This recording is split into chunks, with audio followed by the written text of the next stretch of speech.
नमस्कार, आप देख रहे हैं आर हिंदुस्तान न्यूज। आनंद सक्सेना के साथ और फपून से ब्यूरो चीफ रेणु गुप्ता की खास खबर।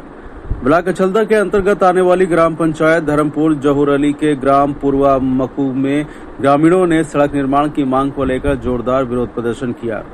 ग्रामीणों का कहना है कि आजादी के 78 वर्ष बाद भी गांव तक पक्की सड़क नहीं बनी, जिससे लोगों को आवागमन में भारी दिक्कतों का सामना करना पड़ रहा है। ग्रामीणों ने हाथों में तख्तियां लेकर नारे लगाए, हमारे हक की सड़क चाहिए, 2 किलोमीटर की सड़क कब बनेगी, हमें चाहिए हमारा हक। और गांव की यही पुकार, पक्की सड़क हो इस बार। प्रदर्शन के दौरान ग्रामीणों ने कहा कि बरसात के समय ये सड़क पूरी तरह कीचड़ में बदल जाती है, जिससे स्कूल जाने वाले बच्चों, बुजुर्गों और बीमार लोगों को अस्पताल तक पहुंचने में भारी परेशानी होती है। उन्होंने प्रशासन और जनप्रतिनिधियों से मांग किया है कि जल्द से जल्द गांव तक पक्की सड़क का निर्माण कराया जाए। विरोध प्रदर्शन के दौरान संदीप राजपूत, रामशंकर, राजीव, सौरभ, राजेंद्र, होतीलाल, सुनील, रंगीलाल, कुंज बिहारी, कन्हैया, विकास, सनी, सौरभ राजपूत, विकास, शिवम, लालता प्रसाद, लाल सिंह, अमर सिंह, भारत सिंह, छुन्ना, राजकुमार, नारदेव, पप्पू, शनि सहित गांव के बहुत से लोग उपस्थित रहे। फिलहाल आप सुरक्षित रहिए, जुड़े रहिए आर हिंदुस्तान से। नमस्कार। आज हम और हमारी टीम यहाँ पे बैठी है क्योंकि आज देश को आज़ाद हुए 78 ईयर हो गए हैं और हमारा गांव आज भी महज 3 किलोमीटर रास्ते के लिए संघर्ष कर रहा है।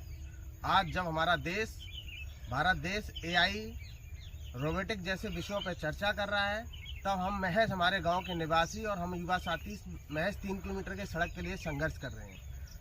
पिछली बार भी हम लोगों ने जब लोकसभा का चुनाव हुआ तो हम लोगों ने वोट का बहिष्कार किया, तो हमारे रिप्रेजेंटेटिव्स के द्वारा यहाँ पे हम लोगों को ये आश्वासन दिया गया कि चुनाव आप मतदान कीजिए, मतदान के 6 महीने के अंदर आपके यहाँ सड़क बना दी जाएगी।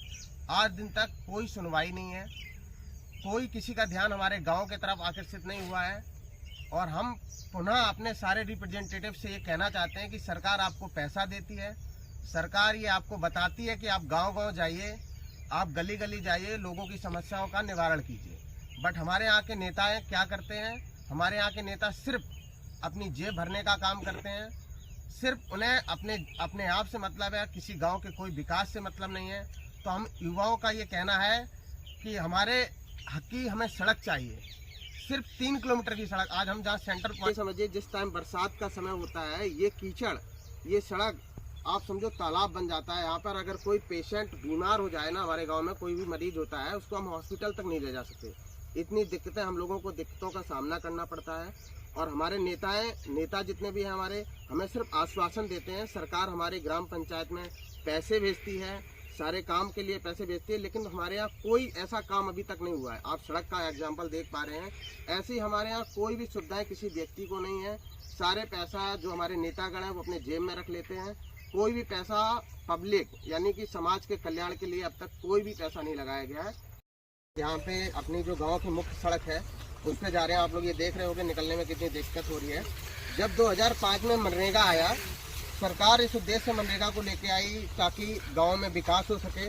गांव के छोटे मोटे काम जैसे सड़क की कहीं पे ठीक करना है या कहीं पे इस तरह की सफाई करनी है झाड़ियों की, तो उस उद्देश्य से लेके आई ताकि लोगों को रोजगार हो सके। मनरेगा चलता है, नो डाउट, मनरेगा आज भी काम कर रहा है। मनरेगा के आज भी पैसे सबके अकाउंट में आते हैं, बट वो महज सबके अकाउंट में आते हैं। उसके लिए हमारे नेताजी जो भी हैं वो इसका यूज करते हैं। और इस तरह की कोई भी कटाई छटाई या सड़कों की कोई भी किसी भी तरीके की कोई भी सफाई नहीं होती।